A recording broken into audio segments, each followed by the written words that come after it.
Meu nome é Laura Cristina e eu vou apresentar a pesquisa intitulada Noção de Paisagem na Arte Ontem e Hoje, que foi orientada pela professora Marta Dantas no ano de 2019 até o ano de 2020, no Departamento de Artes Visuais, com a bolsa CNPq.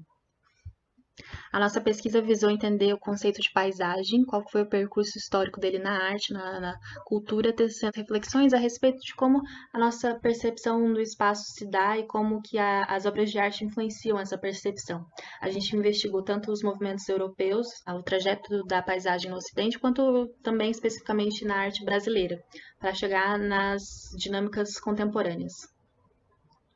Então, esse foi o nosso objetivo, entender o que é uma paisagem, como que ela é historicamente. Para isso, nós temos algumas relações entre o sujeito, a cultura, a paisagem, o espaço, a natureza. Nós realizamos uma revisão bibliográfica, utilizando autores de diversas áreas, como, por exemplo, para definir o conceito, alguns filósofos, como posto aqui, e as pesquisas da geografia também foram muito úteis para compreender como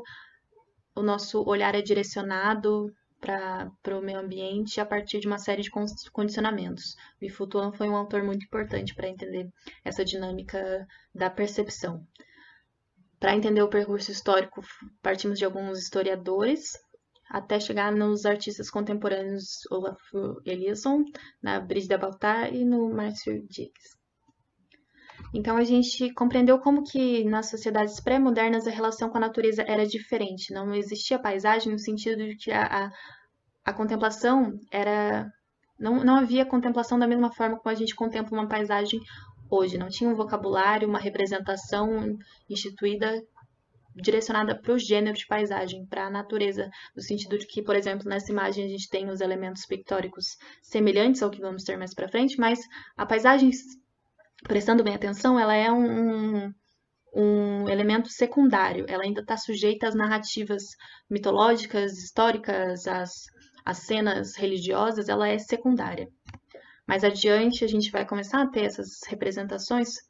principalmente ali no Renascimento, quando a gente instaura a perspectiva, as leis geométricas desse ponto de vista do sujeito, junto com essa concepção do ponto de vista, sim, tem essa ideia do sujeito que olha de um ponto específico até a natureza. E aí no romantismo vão ter essas produções relativas à projeção de temperamentos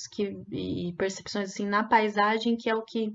mais adiante vai ter o seu auge ali no impressionismo, na produção de Cézanne, por exemplo, e que hoje chega num estado onde as representações que antes não existiam de nenhuma forma, assim, eram muito precárias, hoje elas apresentam um excesso de representação, um excesso de vocabulário para a paisagem, um excesso de informação, um excesso de imagens que vão influenciar na nossa percepção, da nossa interpretação do que a gente vê. Então, vão existir artistas agora na arte contemporânea que vão refletir sobre esse processo e entender como é necessário que a gente retome algumas maneiras de olhar para o espaço que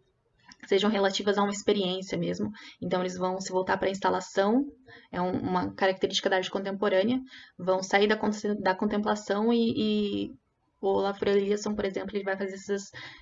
instalações enormes que vão explicitar esses artifícios que formam a nossa percepção do espaço e vão indicar um olhar mais atento, um olhar mais para sensibilidade no sentido de experiência sensível, de realmente se posicionar nesse local e olhar em volta.